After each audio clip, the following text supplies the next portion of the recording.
কুয়েটে ভর্তি পরীক্ষায় বিগত সালের একটি সুন্দর একটি প্রশ্ন নিয়ে আজকে আলোচনা করব। দেখো, এই সার্কিটটি দেওয়া ছিল এবং বলা ছিল যে তুল্য রোধ কত হবে এবং প্রতিটি রোধের প্রবাহ মাত্রা কত। দেখো, এখানে মোট রোধ কয়টা আছে? 1 2 3 4। এই 4টি রোধ। অনেকেই সার্কিটের দিকে তোমরা ভয় পেয়ে যেতে পারো, ভয় পাওয়ার কিছু নেই।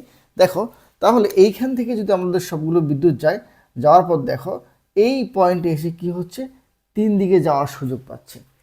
তার মানে আমরা বলতে পারি এইটা এইটা এইটা কি হবে, সমান্তরাল। যেহেতু বিদ্যুৎটা ওই পয়েন্ট এই পয়েন্টে আসার পর কিন্তু ভাগ হয়ে যাচ্ছে। তার মানে এটা যদি আমরা R1 ধরি, R2, R3 আর R4 ধরি, তাহলে আমরা কি পাবো যে 1/RP equal 1/R1, R2, R3। সবগুলো মান যদি বসায় দাও, দিলে আরপি মানটা পেয়ে যাবা 3.52 ওহম। তাহলে আমরা দেখো এই 3টা রোধের কিন্তু যে তুল্য রোধ সেটা পেয়ে গেলাম। তার সাথে R4টা কিসে আছে? শ্রেণীতে। অর্থাৎ RS equal RP plus R4। তাহলে আমরা তুল্য রোধ মোট কত পাচ্ছি? 103.52 ওহম। অর্থাৎ এইটা হচ্ছে তুল্য রোধ।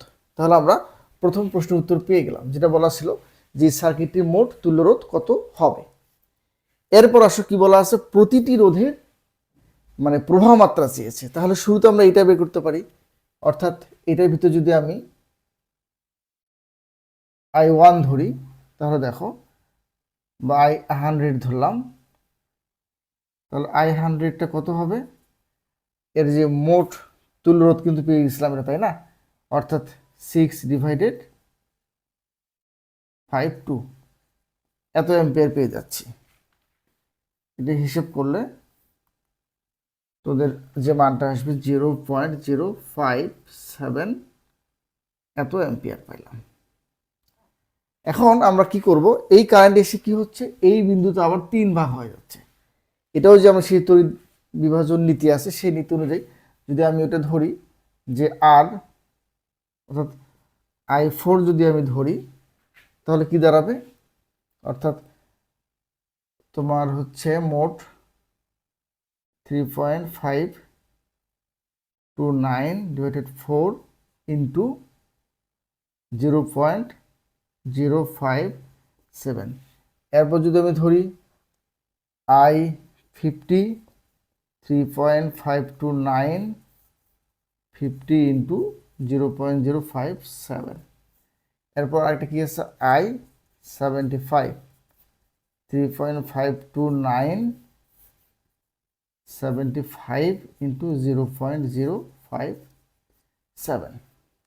অর্থাৎ আমরা খুব সহজেই এই সার্কিটটির সমাধান করতে পারলাম। অনেকেই হয়তো এটা দেখে একটু মানে শুরুতেই একটু ঘাবড়ে যাও যে কীভাবে করবো বা করতে পারবো কিনা। আশা করি তোমরা সকলে বুঝতে পেরেছো। সবাইকে ধন্যবাদ।